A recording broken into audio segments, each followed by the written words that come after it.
Bismillahirrahmanirrahim. Assalamualaikum warahmatullahi wabarakatuh. Waalaikumsalam warahmatullahi wabarakatuh. Bersyukur pada Allah Ta'ala dengan mengucap alhamdulillah dan juga bersalat pada Nabi kita Nabi Muhammad SAW, keluarganya dan kita para pengikutnya. Selamat malam sahabat Majlis Taklim yang insyaallah dimuliakan Allah. Pada kesempatan malam ini kita ngobrol bareng atau bincang-bincang bersama Syed atau juga biasa dikenal Al-Habib. Pada kesempatan ini kita ditemani oleh Habib Abdullah Al-Mukhdar.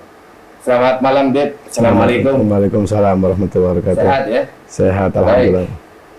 Pada kesempatan malam ini karena kita masih di suasana bulan suci Ramadan, alhamdulillah nih kita masih diberikan kesempatan Alhamdulillah.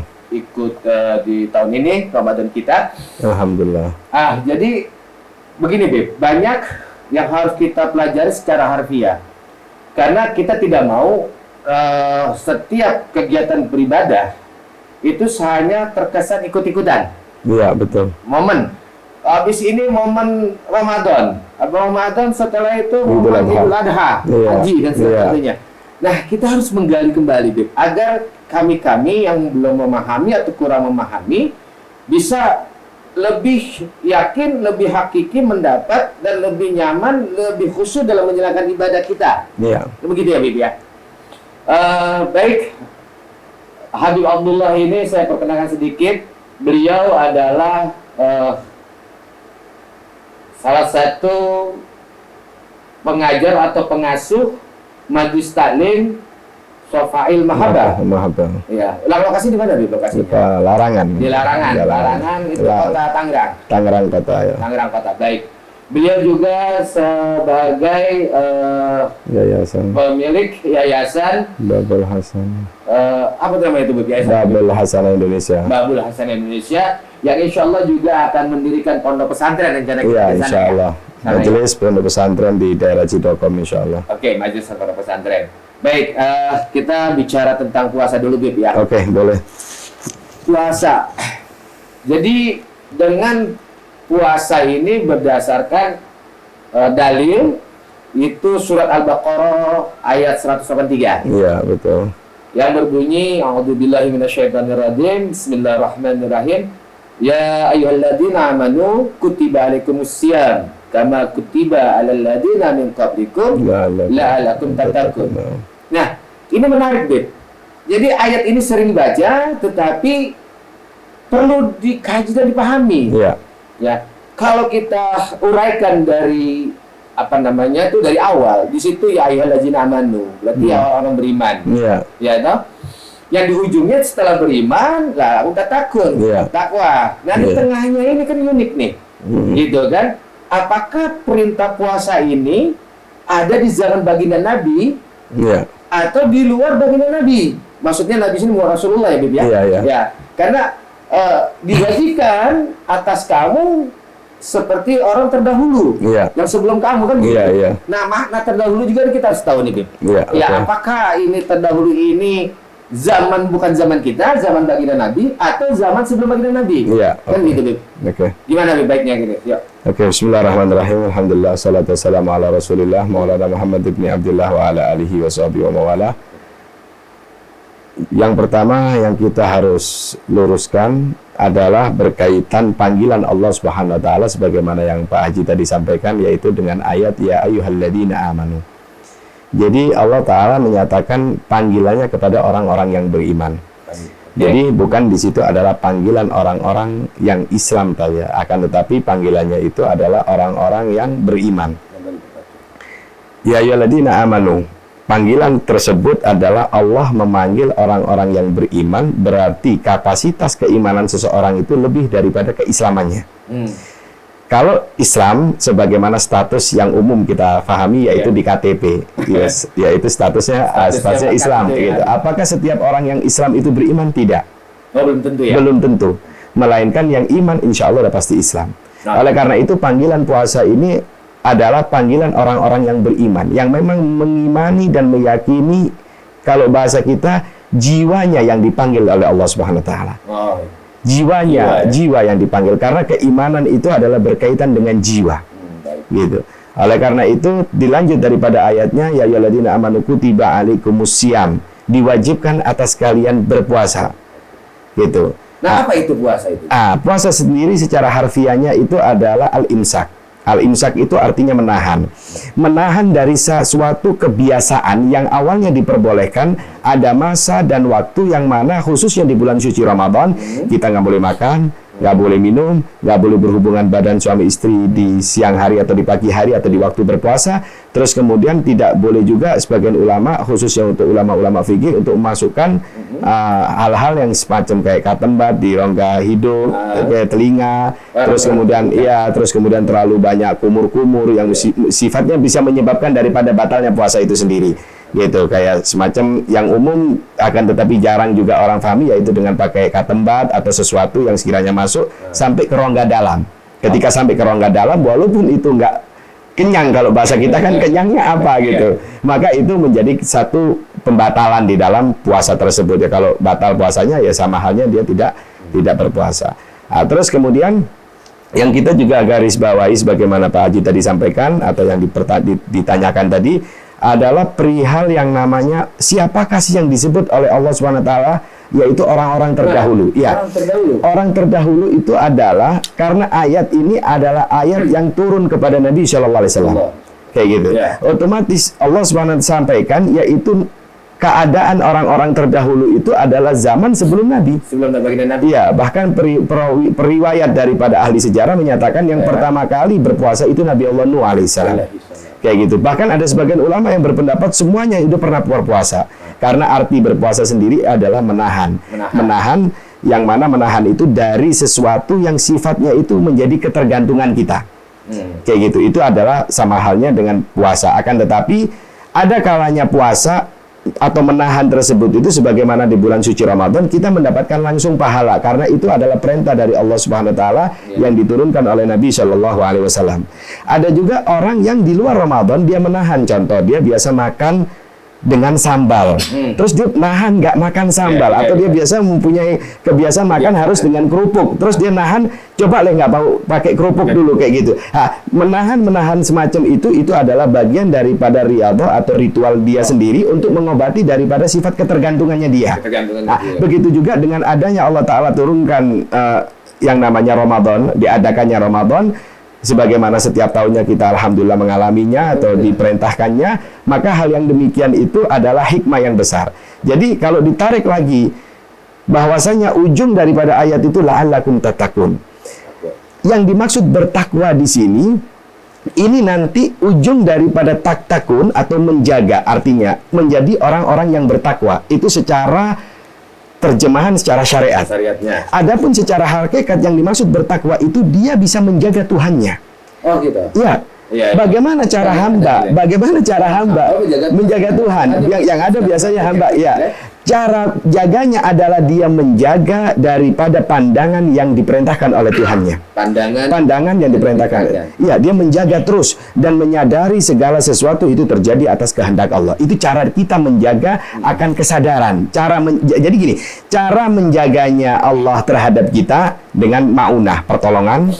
Dengan pemberian yang selalu Allah Ta'ala berikan, akan tetapi kita pun wajib dan taat harus menjaga atau wajib menjaga Allah Subhanahu Wa Ta'ala dengan tata cara pandangan kita, pendengaran kita, lisan kita, semuanya kita jaga untuk Allah Subhanahu Wa Ta'ala. Masya Allah. Gitu. Jadi itu hikmah daripada yang dimaksud daripada tatakun, karena nanti ujungnya daripada tatakun secara hakikatnya itu akan nanti mengarah kepada tauhid yang murni, yang khalis, yang memang Allah Ta'ala mau untuk hamba. Di situ. Jadi gini, kita kan juga harus mampu mengetahui latar belakangnya puasa. Kenapa sih mesti ada puasa? Dari 12 bulan ini, kenapa mesti ada bulan puasa?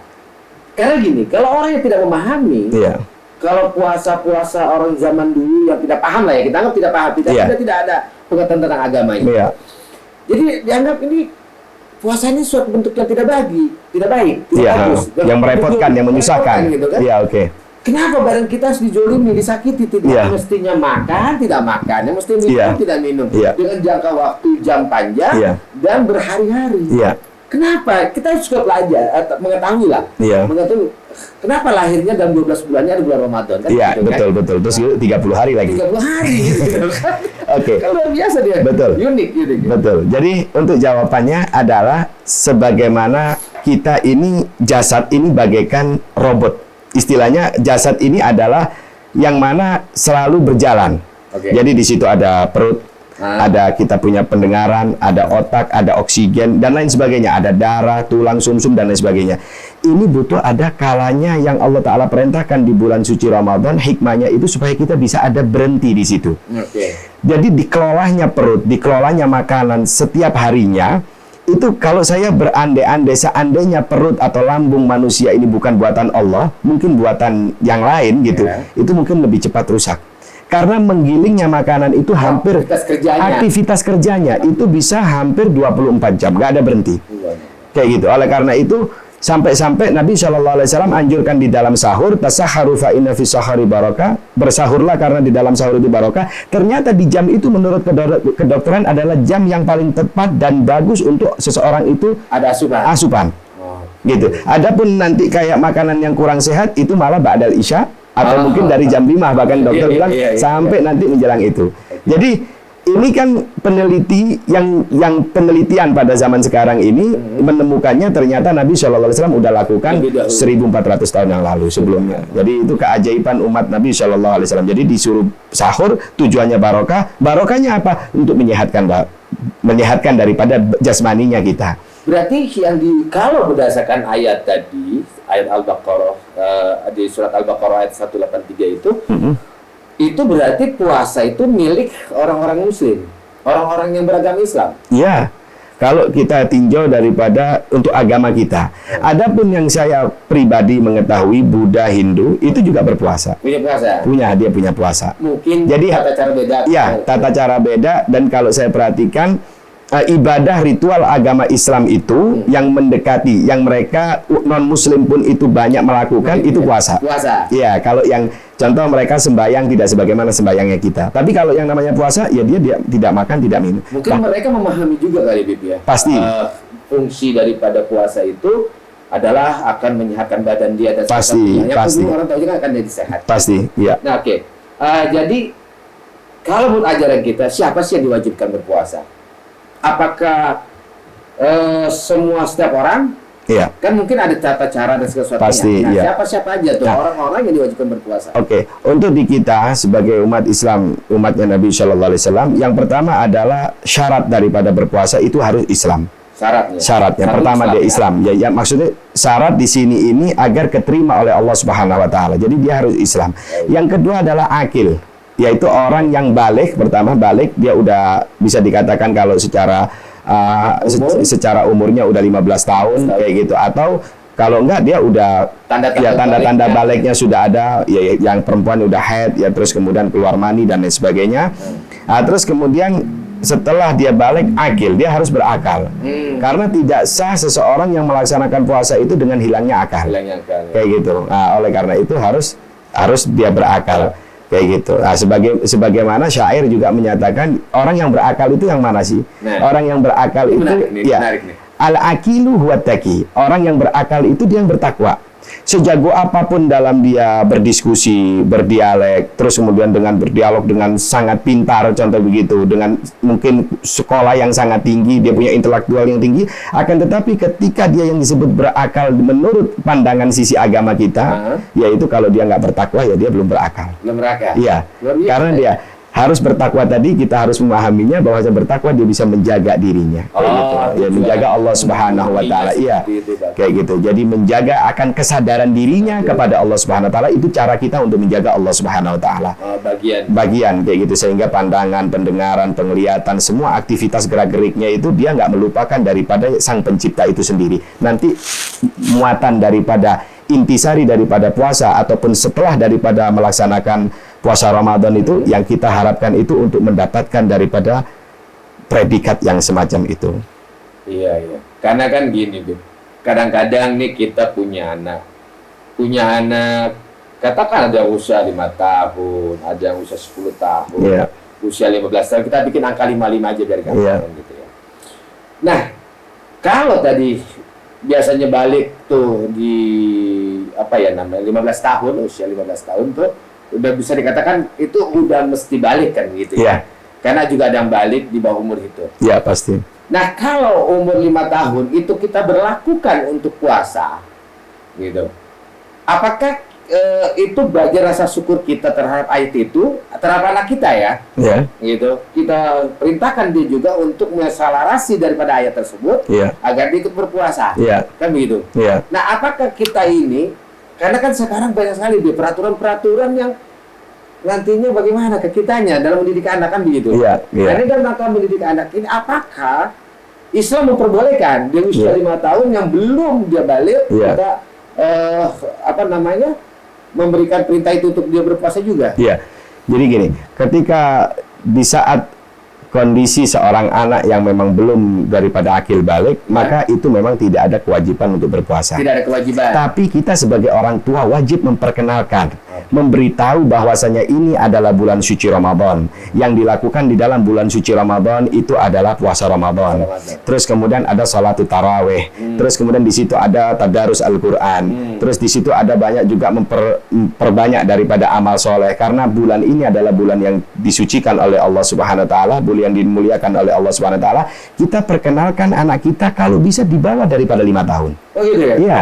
Jadi diperkenalkan. Nah, nanti untuk melatih daripada berpuasanya itu kita kasih tahu kalau memang dia bisa dibangunin, dia gak ngerasa repot, kita bangunin, kita ajak. Kayak gitu, kita ajak untuk sahur, karena di jam itu pun berlaku makanan sehat itu adalah di jam-jam itu. Gitu, kita perkenalkan. Walaupun setelah itu mungkin dia ikut sholat subuh atau tidak, mungkin dia istirahat, namanya anak masih kecil, nggak punya kewajiban juga untuk dalam sholat. Kayak gitu. Maka itu nggak jadi masalah. Tapi momen daripada yang disebut Ramadan itu dia harus sudah memahami dan mengetahui, oh ternyata ada bulan suci Ramadan di setiap tahunnya untuk kita. Nah ini dia. Mungkin di sini kita perlu namanya pemberian. Dan tadi di awal saya bilang jangan sampai Ramadan ini sebatas seperti ibadah musiman. Oh iya. Kan gitu. Iya. Nah, kan ini yang jadi khawatir. Gitu. Nanti bersenangnya bagaimana kan gitu kan? Iya, betul. Mengisinya bagaimana Ramadan ini? Betul. Oleh karena itu, kalau di saat anak-anak kecil, anak-anak kita perkenalkan apa itu Ramadan. Itu pertama. Jadi supaya dia mengetahui bahwasanya dalam Ramadan itu ada kegiatan dan aktivitas sebagaimana puasa, tarawih, tadarus Al-Qur'an dan lain sebagainya. Adapun yang berkaitan dengan musiman itu adalah mereka diperkenalkan akan musim. Nah, adapun kita yang udah lanjut usia, yang mungkin bisa dikategorikan yang udah lama melakukannya atau udah bertemu Ramadan itu udah berkali-kali kayak gitu. Terus apa hikmah dari, apakah sama Ramadan kita yang tahun lalu dengan yang sekarang? Oh, itu merugi, Pak Haji. Itu dia tugas tuh. Itu merugi. Oleh karena itu begini, setiap ibadah apapun dan aktivitas apapun kita harus ada 4 tahapan. 4 tahapan. Oke, ini menarik nih 4 tahapan. Iya, ini harus kita dengar baik-baik ini. Yang pertama adalah beban sampai jadi kebutuhan. Beban sampai jadi kebutuhan. Beban itu berat loh. Beban pasti. Mereka contoh setiap hari umpama harus melaksanakan sholat 5 waktu dengan jaminan surga. Apalagi pekerja. Lah, itu dia. Benturan sama pimpinan kan begitu. Itu pasti. Itu menjadi beban. Dan khususnya di dalam bab untuk bulan suci ini, bulan suci Ramadan ini. Jadi mereka melaksanakannya pun itu dengan beban. Itu awal. Nanti ketika dilakukannya, oleh karena itu Nabi SAW dalam hadisnya man shoma ramadhana imanan. Itu yang disebut oleh Nabi. Karena kalau udah dengan iman maka akan jadi kebutuhan. Beban sampai jadi kebutuhan. Ketika nanti kebutuhan itu dilakukan terus, dalam artian mungkin biasa di awal Ramadan agak berat, hari kedua, hari ketiga, keempat, kelima. Jadi kalau dapat kenikmatannya, jadi dia butuh. Iya, butuh sampai jadi sadar. Sadar bahwasanya oh iya memang ini di bulan suci Ramadan dan kita harus melaksanakan 1 bulan penuh. Kayak gitu. Jadi yang awalnya dari beban sampai jadi kebutuhan, kebutuhan sampai jadi kesadaran, kesadaran sampai jadi kenikmatan. 4 tahapan ini biasa dilakukan untuk baik itu ibadah puasa ataupun sholat ataupun zikir ataupun ibadah yang lainnya. Itu pasti setiap seseorang mengalami 4 tahapan ini. Iya, kayak gitu. Jadi menarik, tapi gini, dari beban menjadi kebutuhan ini pasti ada caranya. Pasti. Ada kiatnya. Iya. Tapi ini sangat dalam. Nah, ini mungkin kita simpan dulu. Kita selesaikan dulu tentang puasa dulu deh. Kan gitu ya. Iya. Karena ini nanti nanti biar pecinta majelis bisa terus mengikuti kita. Kita duduk bareng, ngaji bareng bersama Habib Abdullah. Nanti kita bahas yang 4 ini. Karena saya juga perlu tahu dan menguasai hal ini. Karena setiap tahapan pasti ada caranya. Nggak sebatas disebut, sebatas dijalankan, sebatas dilakukan. Kan Ya, gitu. betul. Kan gitu. Ini tapi kita simpan. Oke. Kita simpan dulu ya. Karena saya masih ingin bahas tentang puasa. Syarat yang tadi kurang satu berarti, mohon maaf. Baik, Ya, jadi yang setelah dia Islam, dia balik, dia berakal dan kokoh, dia harus kuat. kuat. Harus kuat melaksanakannya. Kuat di sini ini gambaran yang dimaksud kuat itu yang bagaimana? Kita kan harus tanya. Setiap seseorang kalau bilang kamu kuat nggak? Sebetulnya saya pengen batal. Sebetulnya begitu. Gitu ya. Ya, sebetulnya batas daripada kuat di sini ini pertama dia adalah bukan orang yang musafir. Kayak gitu. Maksudnya bukan orang yang sekiranya dalam perjalanan. Yang keduanya adalah mereka bukan orang yang sakit. Ketika orang sakit, ya dia nggak akan menjadi kewajiban. Kalau memang sakitnya itu membahayakan untuk dirinya. Oh, Kayak gitu.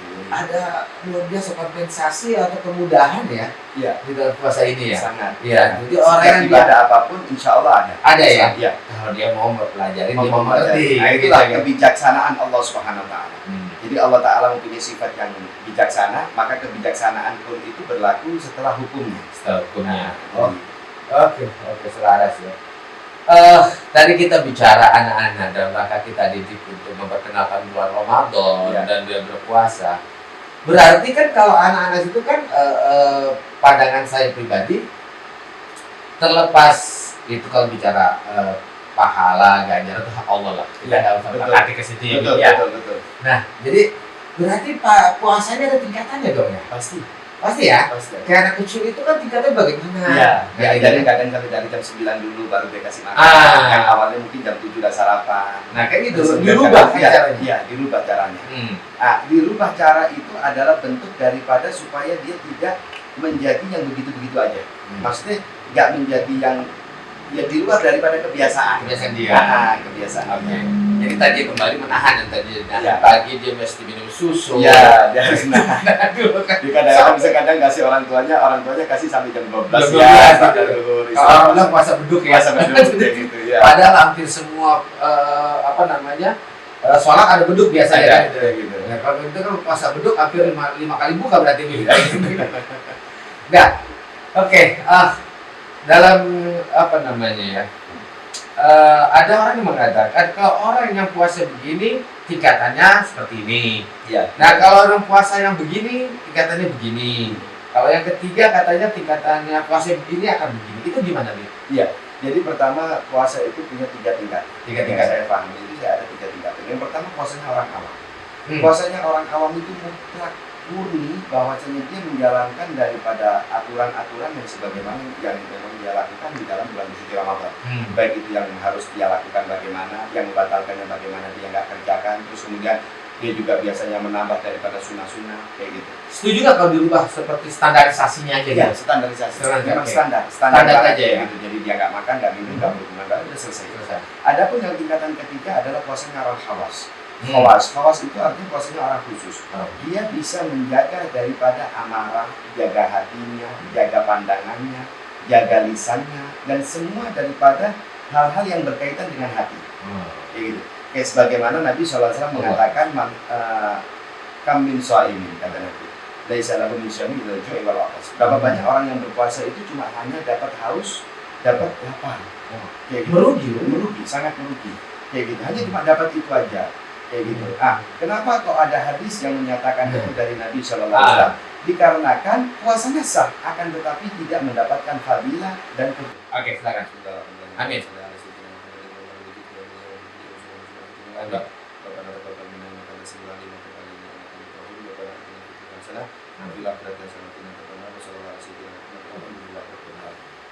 Demikian.